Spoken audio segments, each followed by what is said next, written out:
of this, which is regenerative organizing circles. I just wanted to make sure I had that exactly right, because Sandra is an inspirational speaker who has worked to get solar power in a more literal sense, but also in a solar punk sense, to communities in the greatest need for sources of energy that do not cause environmental challenges in their community.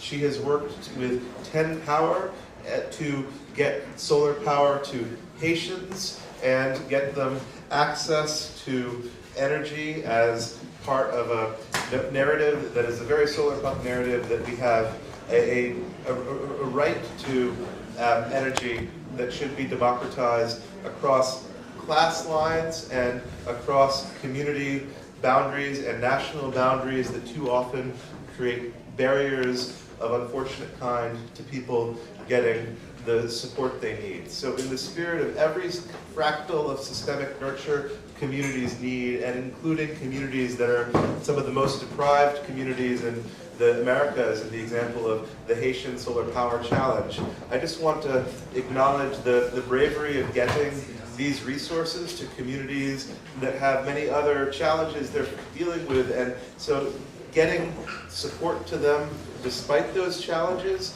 is a role model for all of us to learn from. I also want to acknowledge I've known Sandra since many years ago. We went to high school together, and I've been greatly grateful to discover that she has been solar punkifying San Francisco all the journey that she has been on since that many years ago. And with that, I'm going to express great gratitude on behalf of our community to hand the mic to Sandra. Thank you so much, Bobby. Thank you, Bobby Fishkin, for organizing and bringing all these incredible people and beautiful minds and spirits together. I'd like to invite my dear friend Alana Lipset up here. We're going to sing a little song. Actually, had a punk band, and I was gonna do some punk rock anthems for y'all. Yeah. But we have another band called the Sea Stars. We are sisters, not by blood, but by a shared spirit to create a regenerative future that works for 100% of life on planet Earth. And we are 2 of the 6 Sea Stars, and Alana is a brilliant songwriter and futures theorist and regenerative activist, and she is all over this country, zigzagging back and forth, helping people think about sustainable and regenerative futures for their organizations. And she wrote this song, which is called Stay Wild.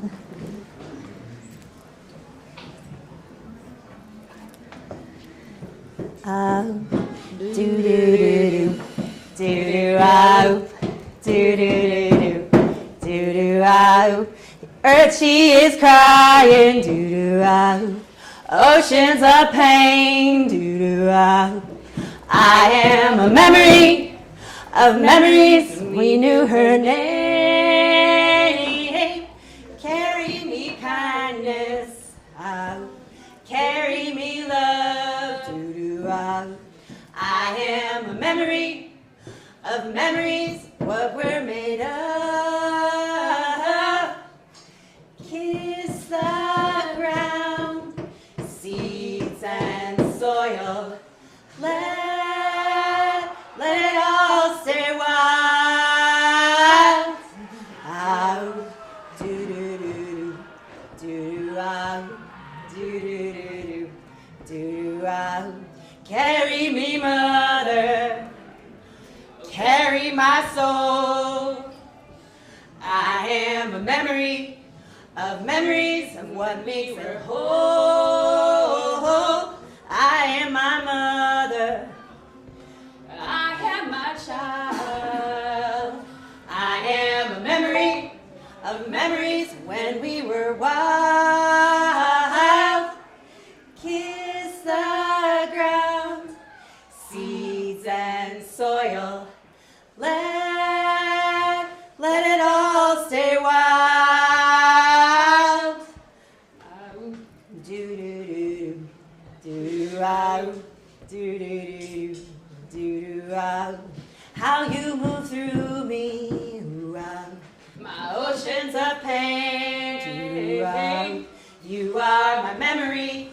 of memories call out your name.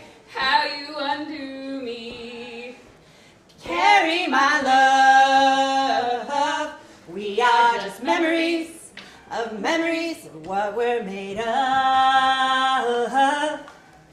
Kiss the ground, seeds and soil. Let it all stay wild.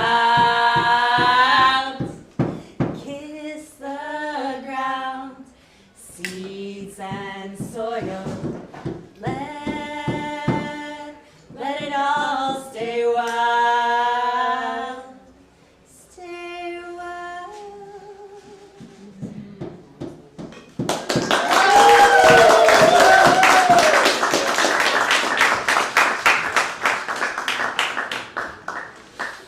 Thanks, y'all.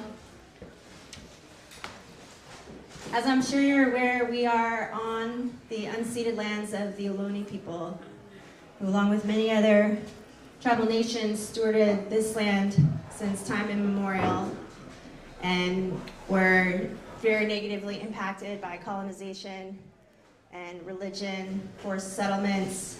There's been a lot of recognition over the past year or two in the Biden-Harris administration of the residential schools and the damage that was caused by children, our parents' and grandparents' generation, being ripped away from their families and forced into these boarding schools where their hair was cut and they were not allowed to wear their clothes or speak their language, and children were beaten and killed.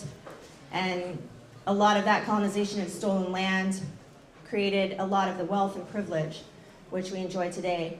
So I just wanted to ground into the land and thank the Ohlone people for stewarding this land and all the other greater than human species since time immemorial.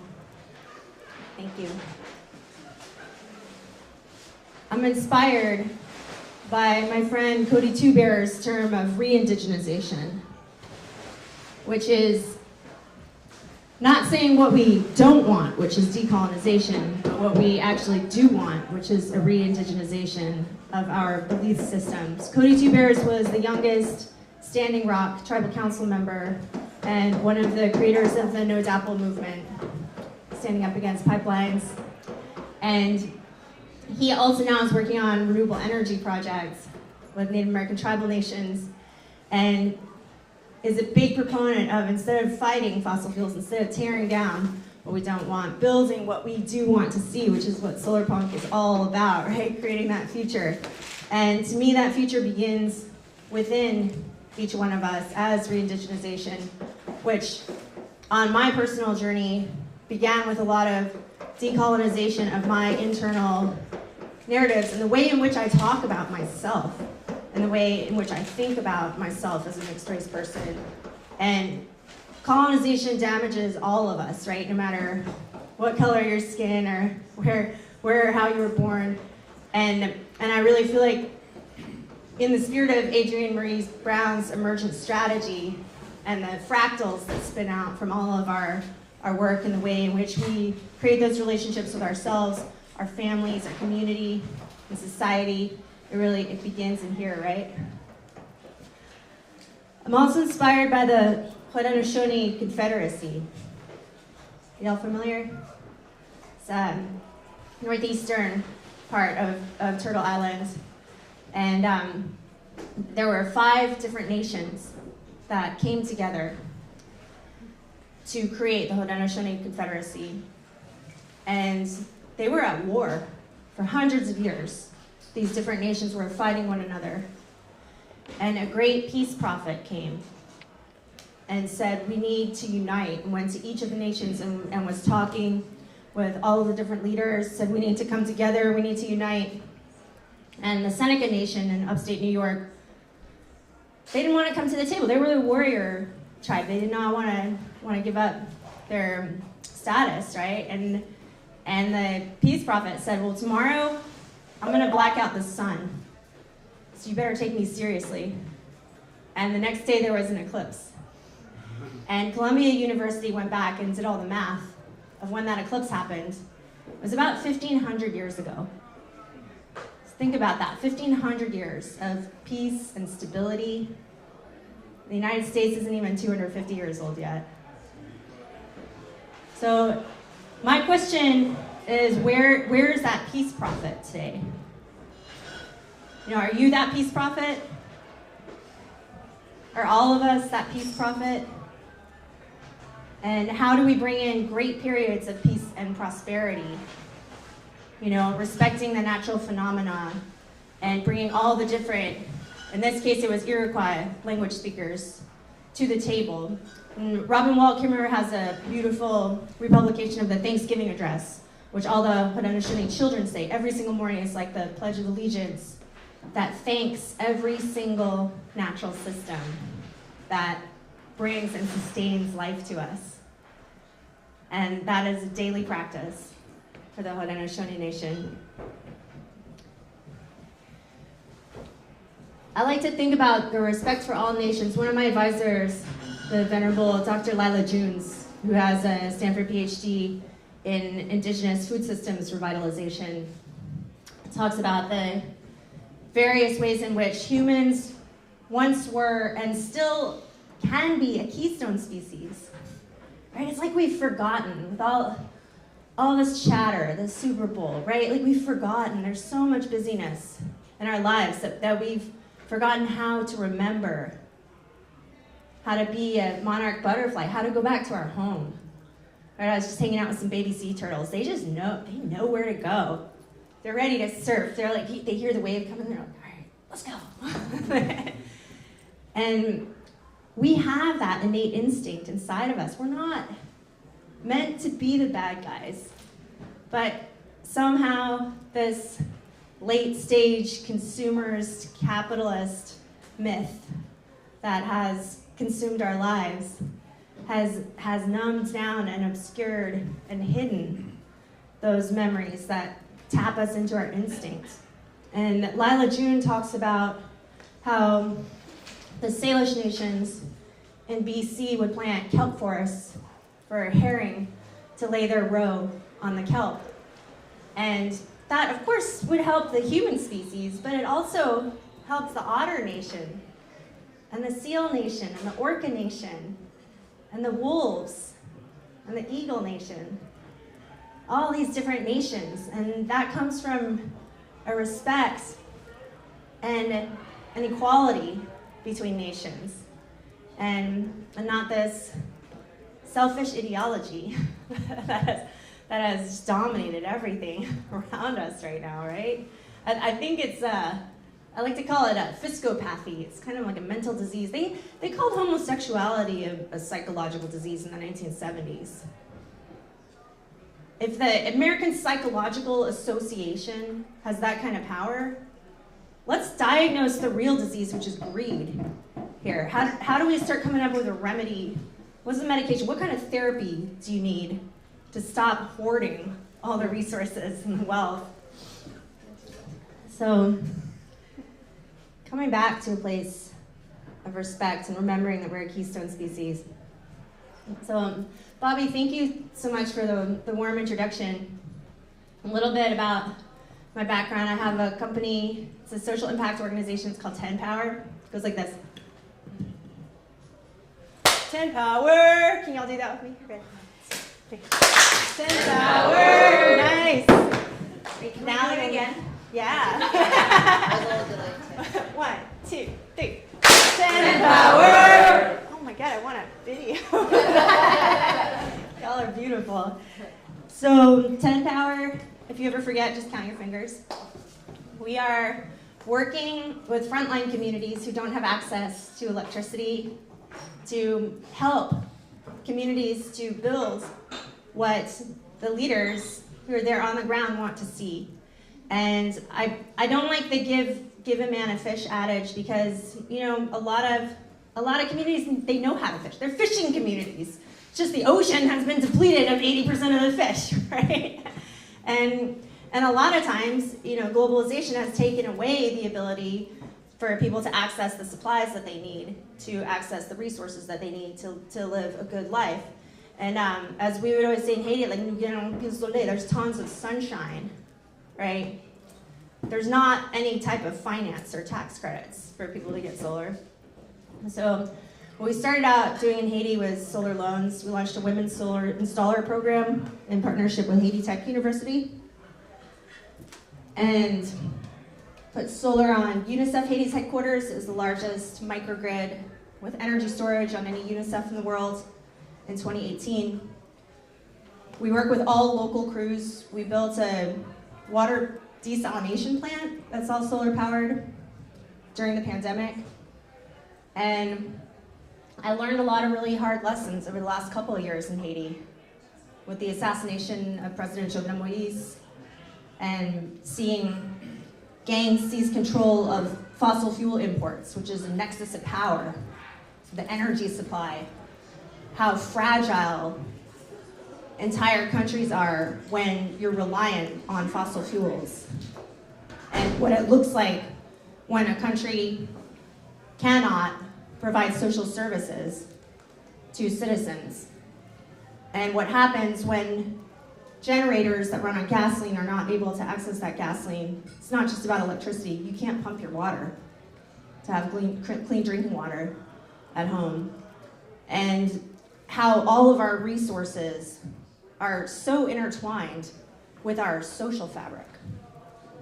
And how important mutual aid and resilience is. I think all of us have been feeling that with the fires in LA.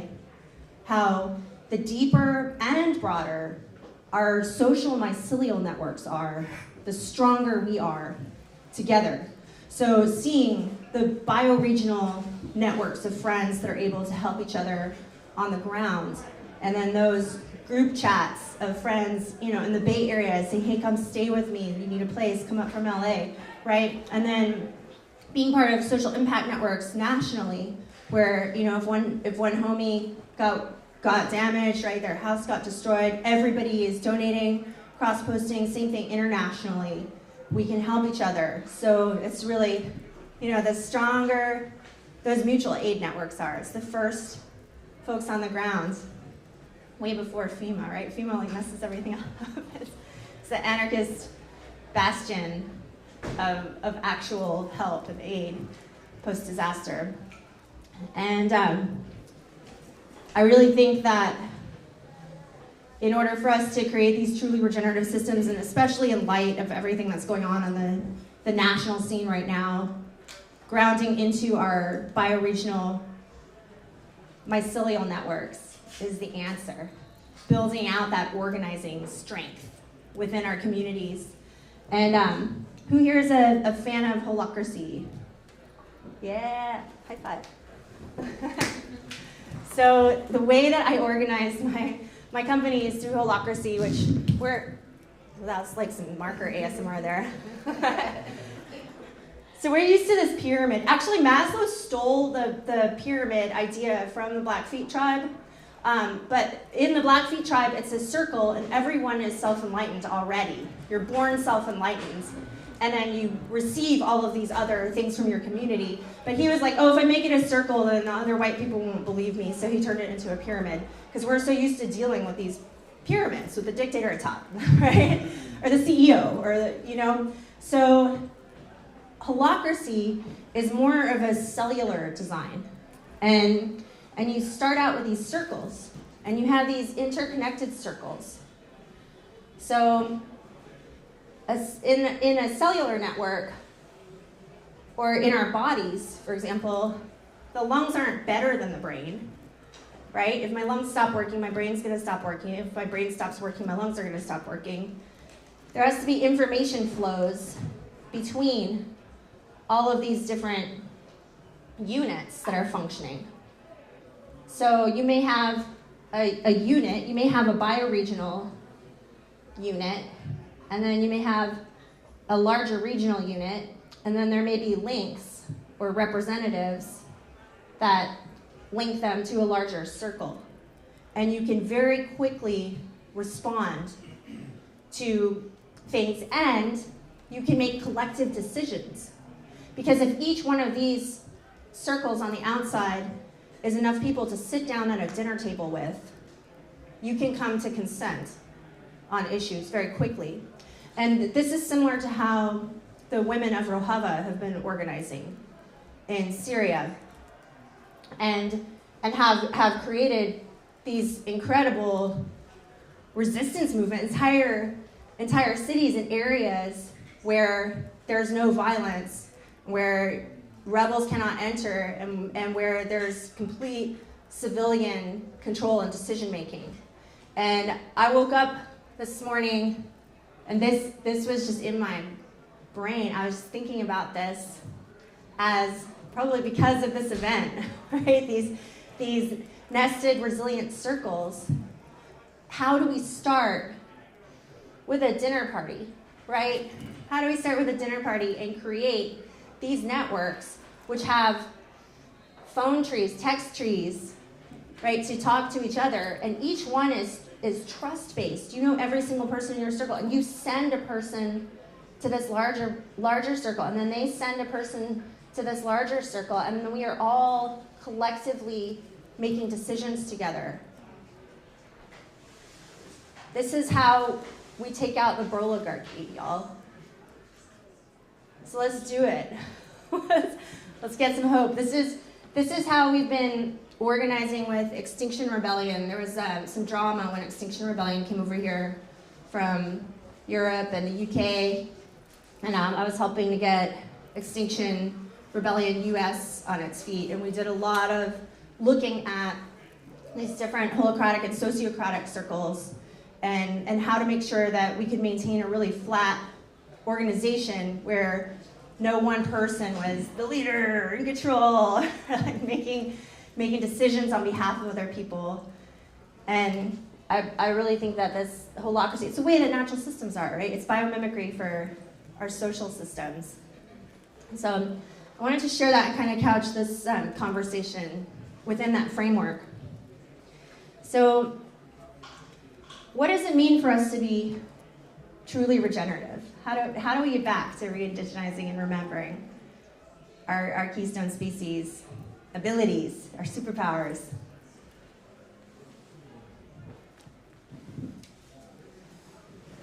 I mean, one part of it is stop seeing ourselves as the villain. Like, we start shifting even our self-perception, and we can start seeing ourselves as potentially having a positive impact. Totally. Zoom out. Yeah, I love that. Zoom out. I like to think about traditional ecological knowledge, tech, or native science as the scientific hypothesis is observation and testing, right? and who has thousands and thousands and thousands of years of observation? It's tribal nations who've been passing down knowledge through stories and song. And I was at a conference of Indigenous PhDs recently, and a lot of folks' research was based on two seeing eyes. So one foot in Indigenous practice and 1 foot in so-called modern science. Thanks for that. Yeah, what have y'all been talking about? Like, what are some regenerative ideas that have been bubbling up that are feeling yummy? So much of our society is structured around the idea of the hero's journey. It's in all of our media. And I was doing research for a solar punk project that I'm doing with my art group. And I saw this idea that in a solar punk situation, that the evolution in a solar punk story, it's a story of a community. And that is a very different evolution in art. It's just a new way to us of thinking. Obviously it's not a new way of thinking. Totally. Yeah, and all the unsung heroes in the movie, for every, like, MLK, Malcolm X, Rosa Parks, there's so many organizers and heroes and people whose names just got omitted from the storybook, right? Yeah, the we. It's beautiful. What other ideas? Using construction materials that are made from either agricultural waste or seen as agricultural waste, like MDF made from post-harvest rice straw instead of trees, or hemp wood from hemp instead of cutting down trees. Like, what are the materials that we can be using so that we're creating and using materials that are in their process of growing them, or in the process of giving them a new purpose. Nice. Sort of, it's kind of internal cultural work, I guess, but fostering a sense of interbeing rather than separation, that we truly are all one organism with many parts. From that viewpoint, decisions we make are going to be very different. Yeah, right on. Fostering that kind of culture and connection with each other on the planet. Totally. That's the closest to God that I've ever felt, was in those moments where you're like, my molecules are the same as everything else around me, right? Like, I'm not even a creature, right? I'm just part of this big oneness everywhere. It's been amazing and eye-opening to me working with tribal nations. So 10Power now is working with Native American tribal nations. We're collaborating with Winona LaDuke, who's a badass indigenous activist, water protector. I met her out on the Stop Line 3 pipelines, which is a Canadian transnational pipeline that's built through the Great Lakes. This company is already responsible for the largest land-based oil spill in the United States, and they now have a tar sands pipeline through the largest freshwater body mass in our country, which is in the world, which is home to 2/3 of the clean watershed in the U.S. And Indigenous women were organizing from Canada through the U.S., the Anishinaabe Nation, were organizing against this pipeline. And Winona and I are now building a microgrid that will be a resilience hub at a Native American school, an elderly gathering center that will provide 100% renewable energy and energy storage. But we got to be careful, right, of green colonialism. Like, there's not this singular answer.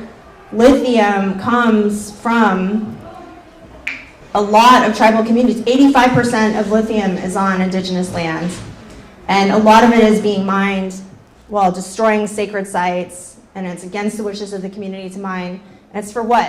A battery that has a 20-year lifespan? It's like the 8-track before we get to streaming. Some kind of very tiny stopgap solution. So it's really important to think about, if I am you and you are me, you're not going to create that kind of harm in a community. And a lot of the solutions aren't the end-all solution that we have right now. But yeah, thanks for that. What are some other solutions? Embracing the soul, the unknown. So it's not just what we see in the physical environment, like nature, but also the unknown, which is like, as we can all get more connected to our soul, we can get connected to the higher sense of morality, which is God and love. And then doing practices that do that, such as like meditation, guided meditation, collective meditation, manifesting in group. And we get those answers that for what we want to manifest through connecting to the soul. So each one has a soul, but we all are part of one spirit. Thank you. Yeah. Who else has some feels, ideas? To the extent human attention is been diluting of light in the last decade or so, and to the extent that's as a function of the commoditization of human attention by virtue of various informational networks and platforms and so on and so forth, I feel like delineating the first-party discovery experience from the third-party curation experience might offer opportunities for us to be able to transfer knowledge from generation to generation in a more consensus-oriented fashion to allow us to educate the next generation to be able to have relative self-sovereignty, to be able to make better decisions for the generations that lie thereafter. Are you thinking of a specific example, like an interaction with technology, for example? To the extent that when we participate on various platforms and we have a feed, that is, there is something that is fed to us, whether it be on the Facebook network or the Twitter network or the insert your favorite platform network, it feels to me like the feed isn't decided by the individual, but rather the protocol designers of the platform that we're using. And so to the extent that we can repatriate the discovery experience to that individual, where they can define what their feed might be, rather than just the menu.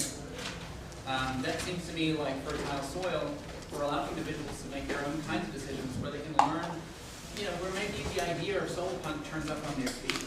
Yeah. Which right now I haven't seen an advertising campaign for. Right. So delineating that first-party discovery from the third-party curation seems useful, and it seems like we have the technology within this generation to be able to facilitate that, which seems useful. Just checking it out. Do you remember Web 1.0 when it was like, oh, this is democratization of information, it's so great, and the RSS feed. And I had this whole, my homepage was all these different RSS feeds, and you could go and follow some obscure art blog and like get every time they had a new post, it would just pop up on your homepage. And then that net neutrality has totally killed all of that. And now this promise of Web 3.0, but AI uses a glass of water every time that we ask a simple question. So it's at the expense of what? And it does feel so difficult to participate, trying to boycott Meta, trying to get off of WhatsApp, trying to, it's like, how do we authentically connect with one another? I see what you're saying, and like the new technology platforms and also the clandestine technology platforms that we're going to be forced into probably with the surveillance state, and how we can best utilize technology and protect that technology, because it's cascading so quickly, right? Like AI is just changing everything around us so quickly, and that, our little monkey brains can't keep up. I'm just gonna piggyback on that real quick. Just if we just sort of change our ethos or sort of the way that we approach social media as a means to find like minds and kindreds that we interact with in person, and that's what its purpose can be, is to find the real authentic connection and then foster that, and then it supports that, but that's the primary function. That's kind of how I like to use it, and I also mindlessly scroll all the time too. But sort of a little bit of a flick of like, it's not always, it's a means to access meaning in the real world, not to space out in the digital world. Yeah, medium is the message. My feel is that so many folks in the world and so many cultures in the world have forgotten that humanity has the capability to choose how to create the world that we live in, and that these inherited systems that we're a part of are not inevitable in any way, and that we can choose to co-create it in reciprocity with the natural world, both at the level of spirit and listening, and actually listening for guidance from Earth, and also material systems like regenerativity and biomimicry and all those pieces, and that ability to but I think I once was told by a guide in nature that asked what should I understand about climate change, and it's bad, but underneath the crisis of climate change is that humanity has forgotten that we can shape the world. And we have shaped the world. The Anthropocene has shaped the world in the most drastic and fast-paced way, bigger than the Ice Age or Pangea splitting apart. So we have shaped the world in such a destructive manner. And how do we use our oversized prefrontal cortexes to start remembering how to shape it in a positive way? It's funny to me that in the Anthropocene, there's so much kind of I don't know, can't control it, that's just how the market works. There's so much kind of giving up of control at the same time of inhabiting the place of control and acting as if only humanity can have control. Can I say that letter? The throwing your rock and then hiding your hand as to what actually happens. It's very rampant right now. Yeah. Instead of taking any responsibility, it's very interesting. It's a great point. Totally. I've been thinking a lot about Sapiens. Yeah, Yuval Noah Harari, and how we have created these myths that have come to completely guide our actions, our society, this gigantic snowball that feels so big that we can't stop it. And myths like government, religion, money have been used to organize on the scale of billions, whereas previously we could only organize at Dunbar's number between 100 and 150, which is the maximum number of relationships that one can maintain and remember what's actually going on with each person and who they can trust. So this fabrication of ideas that has distanced us from natural systems and enabled us to manipulate our entire species actually kind of gives me hope, because those are all stories.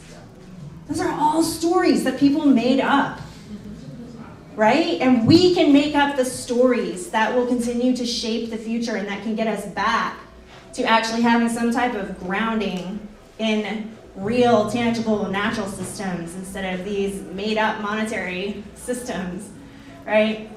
So I'm really interested in diving into some tools. What are some tools that folks have learned? And I'll share the tools that we've come up with in our regenerative design principles work.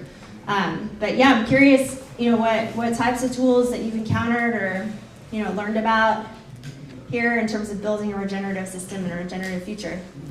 I had something to share that's from the past topic, and I just want to piggyback on these two things here because I've been conceptualizing. I've been studying with an Indigenous master for 14 years, and the two things that he always says that are really important is taking self-responsibility for all of the things that we are bringing into this life, what we're connected to, and a type of awareness that is connected with kindness and beauty and love, so that we can hold ourselves as sacred beings, sacred souls, so we can hold others as sacred souls, so we can stand in accountability without pointing fingers, without demonizing, because that brings us into malice. And it's really just how do we be better humans, so we can honor the sacred sites in the way that they support us. Thank you so much for that. It's a mindset. Yeah, it's completely a mindset of how you come to the table, right? Like how you show it starts way before the action. And I've actually been taught on how to bring the rain and how to our connection with the sun, and how basically our connection with the sun creates fires, or it can create harmony, and it's everything the thought that we have that can bring into between and everything. So we have the power to shape everything, and it starts with us. It's not pointing fingers, it's us. That's beautiful. Thank you. Yeah, what are some other ideas of regenerative tools that we can use? Roxy, I know you got a couple of ways that we can build a regenerative future. What are some tools that we have, some arrows in our quiver, some secrets in our pocket? What have y'all been discussing in this beautiful room? It hasn't been discussed, but you mentioned Web3, but I think Web3 could be used in a way that, in a regenerative way. And Web3 does have a regenerative movement behind it as well. And I think it's very passionate because they want to change also the economic system, the monetary system. So I think a combination of Web3, AI, and spiritual awakening, and wisdom. I mean, just read and learn and study all the skills that are related to regeneration. Electricity, solar energy, design, building, art, all kinds of technology, poetry. I mean, that's part of art. On and on. We all have to learn all those skills. And we are in a regenaissance now. So yeah, Web3 and AI are very strong tools for these things. Yeah, I hope so, and I hope they don't get corrupted by capitalism as well. True. No. Or meme coins or something. Yeah. But design software too. And just raw art, just like your hand and a piece of paper. Yeah, that's beautiful. And conversation. And events, more events. I think the underlying spirit too, the technology is a tool that can be used for so many different things, and the spirit behind the technology is so important, and how we're utilizing it because the algorithm has done so much to our brains, what we get fed has dictated the thoughts and emotions and reactions that we're having. And it's so fundamentally important that we're looking at the entire spectrum of not only the content, but the electricity usage. We're also working with tribes up in Alaska, native villages, who've been approached by data centers where it's nice and cold, don't have to worry about the heating bills, and there's potentially geothermal energy. So co-locating, there could be tremendous opportunities for reservations to house net zero data centers. And beyond that, how do we make sure that those relationships aren't extractive, right? And that the monetary passage of capital is not the only exchange that's happening. How do we embed indigenous knowledge into the technology? If the AI overlords are going to rule us in 10 years, how do we make sure that they have indigenous wisdom from elders, right? And how do we co-create technology to make sure that we're embedding those natural principles? Well, in a way, the AI is learning from us. So I think in a way, it's like we have to embrace it as like sort of like an extension of us, instead of like something separate from us. It's like part of us, like human. We are creating it, and I know there's the overlords that can unplug it, but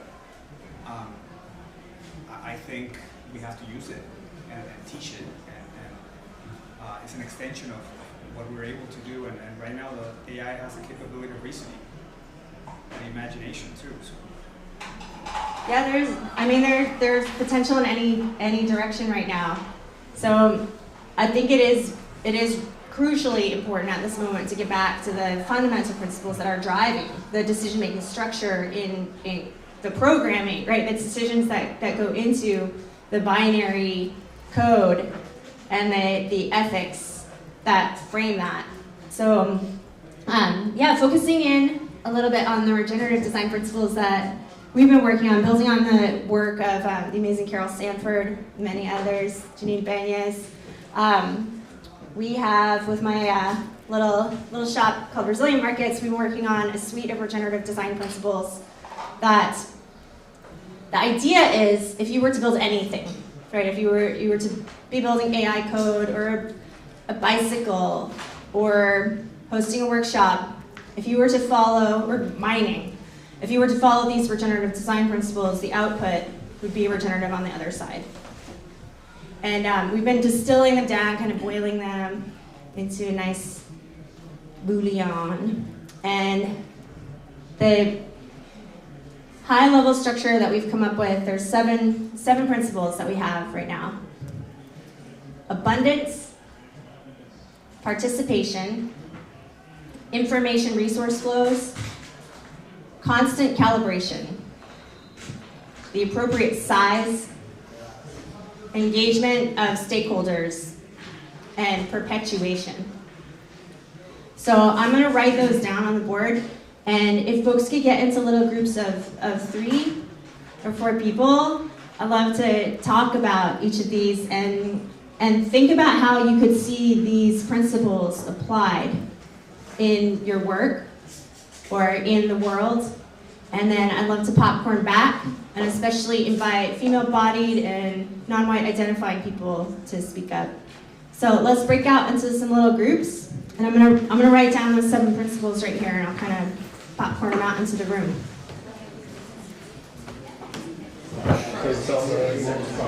There are so many juicy ideas in here, I can feel them.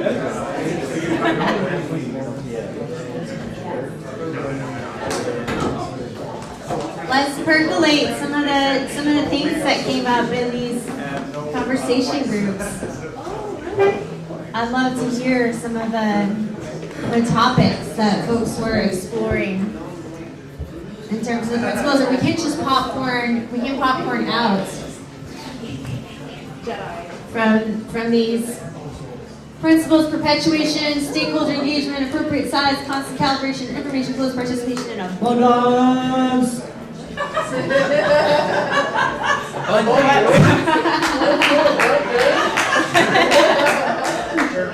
What were some examples that came up in your conversations? What were some interesting things that you heard folks share? So I work in education, like middle school and high school. And so we were looking at how AI could be implemented in an environment like that. And I work with a lot of students with learning differences. And we work with small class sizes, but in a larger class size, you can see participation where a teacher is able to differentiate curriculum based on individual students' needs, based on inputs where they normally wouldn't be able to do that. It would take a lot of work for teachers to do that. Awesome. Appropriate size, customization. Yeah. That's awesome. Utilizing the technology to help flourish, help young minds flourish. We were also wondering whether, if we want to foster critical thinking but recognize the power of AI, could we ask the AIs to not give the students answers, but ask them questions that would help them learn to think? Would AI be able to measure? Boom.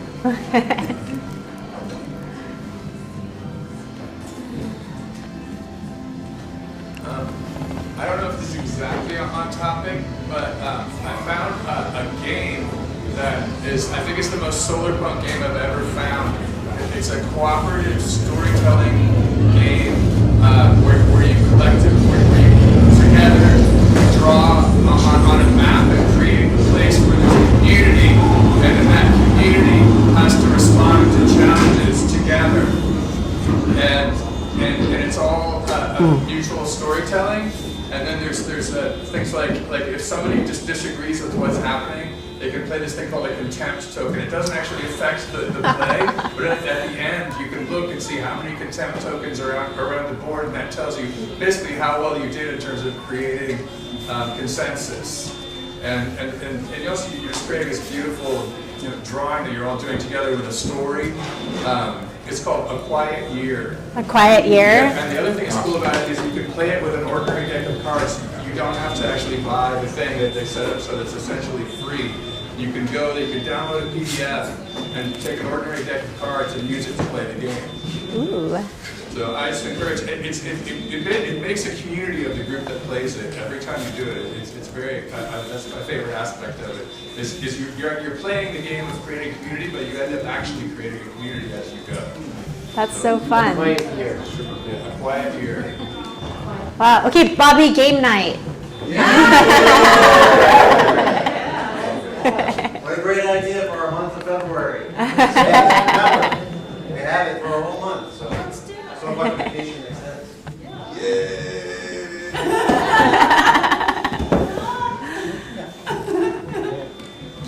What were some other, We were discussing size. What is if we're gonna involve these principles, what's an appropriate number that feels authentic, that allows transparency, that allows genuine collaboration and interest, and sometimes, the awkwardness of scalability, where you lose the touch of really being involved genuinely in the project. So we ended up talking about the size matters. Yeah, and we talked about it from a few different angles too. Like as a healthcare professional, she talked about how size mattered from that perspective, and then as an engineer and as an investor, I also explained, like, from my perspective, from my experiences, how size can really be a really critical factor, because we, in our current hyper-capitalized world, we think everything should scale, and maybe some things should not scale. Some things should work locally at a smaller scale, and sometimes that's where they're most effective. So I thought her insights on scale were really important, and I thought it'd be relevant to share with everyone and get their insights too. Awesome. Around scale. And around size. Yeah, our obsession with endless growth. And Donella Meadows' Limits to Growth, how our economy is built on this idea that we can endlessly take finite natural resources and then turn them into goods and combust energy dense things like fossil fuels and turn them into these really diffuse entropic carbon dioxide emissions, and how eventually there's a cliff when we have this idea that there should be unlimited growth. Like, what has unlimited growth? Cancer. There generally in nature you don't want something to grow unlimited. Although I did learn about a really cool dinosaur that would continue growing for 100 years. Recently. There's so many new dinosaurs. From when I was a kid. Anyways, sorry. What else came up? Okay, so hi everyone. Here. I'm Nina. Okay, hi everyone, I'm Nina. And what came up in our group collectively was this concept of intersections, creating intersections. So I think that would fall under stakeholder engagement and perpetuation. Creating spaces where people of diverse backgrounds in disciplines and wisdom, ancestral wisdom, and seeing where they intersect and seeing what emerges, what kind of solutions emerge from that. And really tapping into this collective subconscious in a way as well. We're using the word zeitgeist for that. And like seeing what wants to come out of what we collectively are creating. We talked about a lot of things, but also about like how much power we can have as people by the fact that oil is like a drug. It's we're addicted to it, but there is so much money going into it that if we were to, I don't know if I'm saying this right, Sheridan, but if we were to flip that around, we can use that towards so much change, right? And also we talked about how creating in the physical space, finding ways to translate what came out of this collective intersection, this edge effect abundance, and how are we bringing it into physical form in our physical spaces, and keeping each other engaged in that. So that's what came out of our group, and I think that's. Would anyone else in the group like to add? That was a very good summary. Thank you. Thanks so much.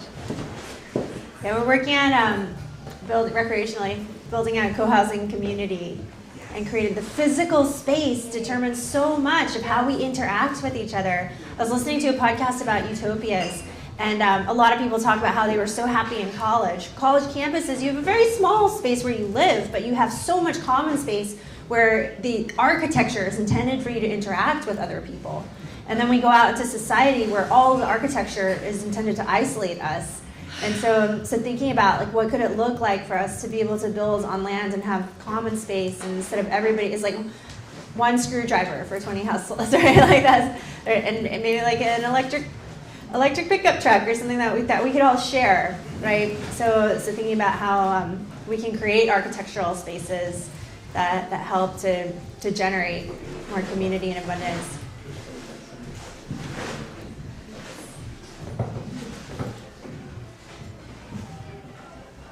Can I just add something too to that thought? About how any kind of new development needs to be the most radically optimistic and regenerative and culturally inclusive and reflective. And there's a lot of rapid urbanization happening globally, and I believe that those are opportunities. So we need to have more engagement, collective engagement of how do we want those spaces to be reflective of the kind of future we want to create. So I agree that physical space is so important in terms of shaping, the world we're creating. And where are the intervention points? Because our codes here, our building codes, our zoning is set up, like you looking around for land in the Bay Area, there are huge lots that are zoned for single family homes. So basically, like it's the city or county is saying multi-million-dollar mansions belong in this area, and this land is not for community. You're not allowed to build multifamily housing on this land. And thinking about like we're working with tribal nations that can write their own codes for the reservation. So what does it look like for building codes to be put in that actually foster community, that go back to the old ways, and that invite in circles instead of all these little subdivided. And in doing the best we can, you mentioned like what tools, like sacred geometry. Like how can we implement sacred geometry in all the physical work we do, in the designs, because physical, and there's like more like basic sacred geometry, but the sacred geometry of life is incredibly complex. Like, how can we like figure that out on every single step of the way in the critical path? All these the golden ratio, right? Our golden ratios, like how would that extend into our built environment, right? Right. Like, We're thinking, what's the ratios? regeneratively, it's not just because we're thinking also like how we feel and how the other feels in the space and what can we do there together. That's a cool mind teaser. We had one back here, and then come up here. Do you want to talk in the microphone? I thought you raised your hand earlier. So, yeah. Oh, I did. Oh, cool. Yeah. Hello.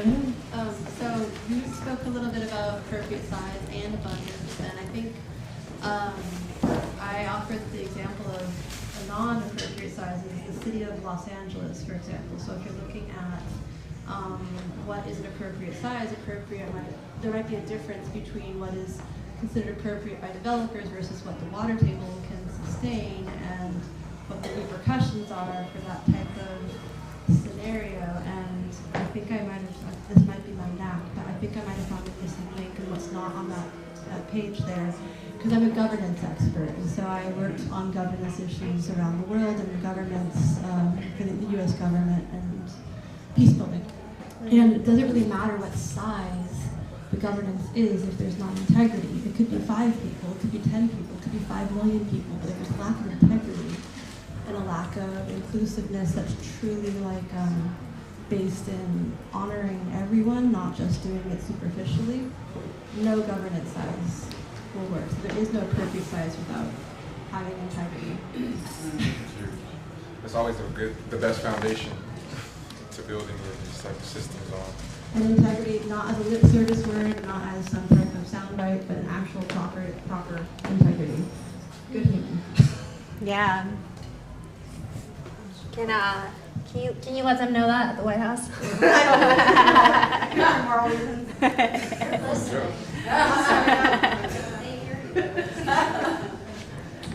This is kind of just a thought of on info flows and just the importance of precedence and like previous work, the amount of effort that so many have put into navigating the incredibly restrictive regulatory structures and legal structures, especially around like tiny homes and the like ADU laws that have passed. Like a lot of people put an enormous amount of work and put so much into that, and I see that it feels like we replicate work rather than when someone has like created a precedent, like Brad Lancaster in Tucson, curb cutting, and like, that's now mandated in certain areas, but having like more access to the sort of state of the art of what's been, like what path has been paved for like pre-legal sort of structures that have now become crossed over into legal.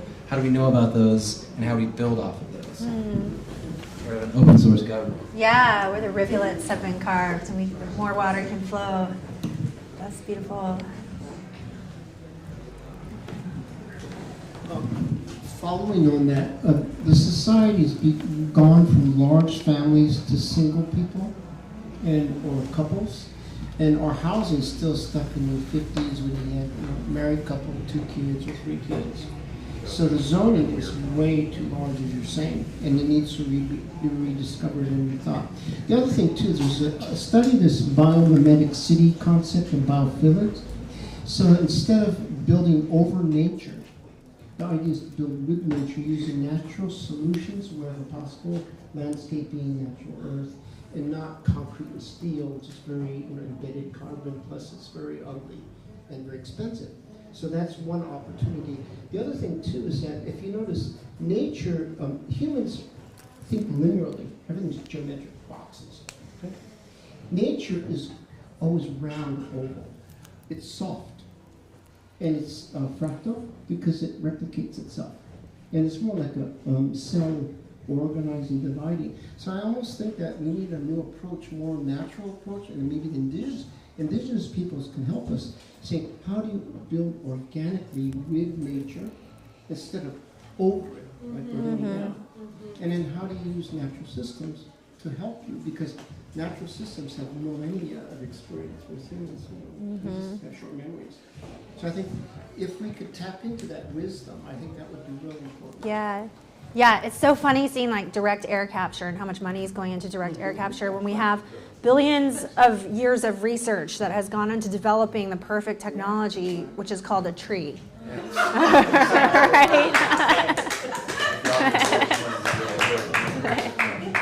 I think, the tree, like you said, is like a perfect example of tapping into our ancestral intelligence, because our trees are ancestors too, but also our diverse backgrounds of ancestral eco-wisdom can be helpful too, So like, for example, Sheridan, when you were talking about the cities and the embedded carbon, there's societies that have built in such different ways where structures have lasted thousands of years instead of a typical building life of 50 years in waste and things like that. Housing that was built with airflow and sunlight maximization in mind. So I just wanted to share about this concept I'm building around eco-cultural futurism, and the fact that our physical spaces can be reflective of our diverse backgrounds of ancestral eco-wisdom and those best practices that are not being integrated, that are like missed opportunities, basically. So I just feel excited about how we can co-create in our physical space by being radically inclusive. Yeah, thank you. Yeah. In Haiti, there are the old houses that are called chokun, that are round and made of palm fronds, and then there's a little house on top, and the air flows in the top, and it creates natural ventilation and air conditioning. And when a storm comes through, you can rebuild the house from the palm fronds that are there on the beach. And then all these aid organizations came in and built these concrete houses that are like little ovens, and just also fell down on people during the earthquake, right? So it's doing away with all of this knowledge that already existed there since the Taino people were there. And that I love that, getting back eco-indigenous construction. Well, I just call it eco-cultural futurism. Eco-cultural futurism, dig it. What are some other yummy things that bubbled up? We'll take a couple more, and then we'll wrap for our next speaker. Yeah. In our group, there were 3 of us that were involved with participation. Claudia and Roxy and I, through the arts, through wildfire prevention and protection, and as an event producer. And then we had sort of scientists in this space and science writers, and so that idea of gathering information and information flow, and then one thing that also comes to mind is appropriate size, and that we are appreciating that you created an opportunity for a small gathering for the 6 of us to get to know each other more intimately, and then get to come back to the group, but also to have like a smaller huddle amongst ourselves to get to know each other. So that's in some ways, and it ties into like the idea of appropriate size, participation, and information flow, just in the way that you hosted the space. Thank you. Living example. Awesome. And the science, yeah. Thank y'all for all of your work. Can I say something? So we just got a tentative date for, so we're an anarchist artist collective is doing a solar punk project, and we're going to do something here. We just arranged it with Bob and Patrick on Thursday the 27th. With the artists will be talking about and we'll probably have some installs and things. So we're creating a solar punk village in a sort of gray area location.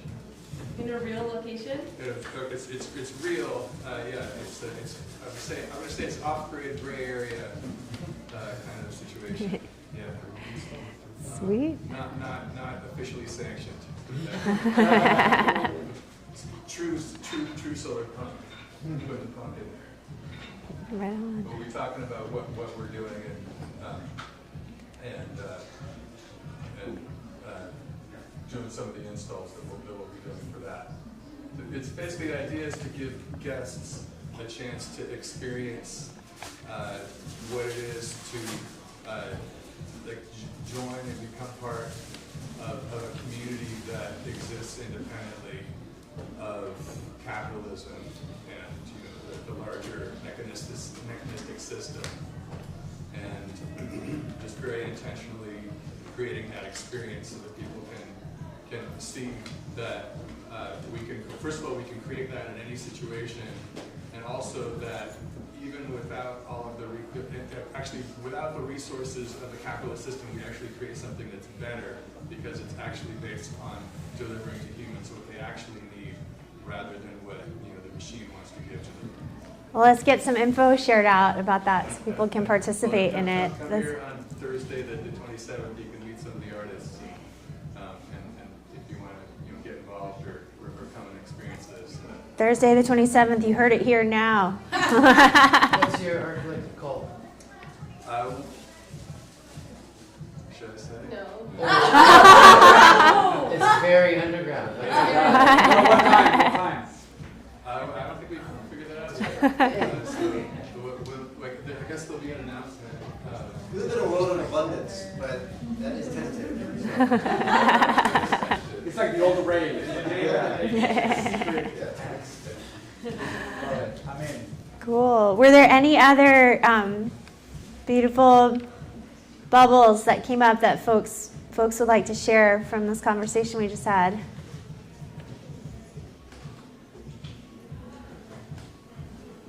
I really appreciate all of your wonderful brains, your participation, your inspiration, your work in the world. And thanks for coming on this journey with me. Let's be friends. And yeah, is it time to mingle, mingle, mingle? We're going to pass it over to Roxy. Next speaker. All right. Thank you, everyone.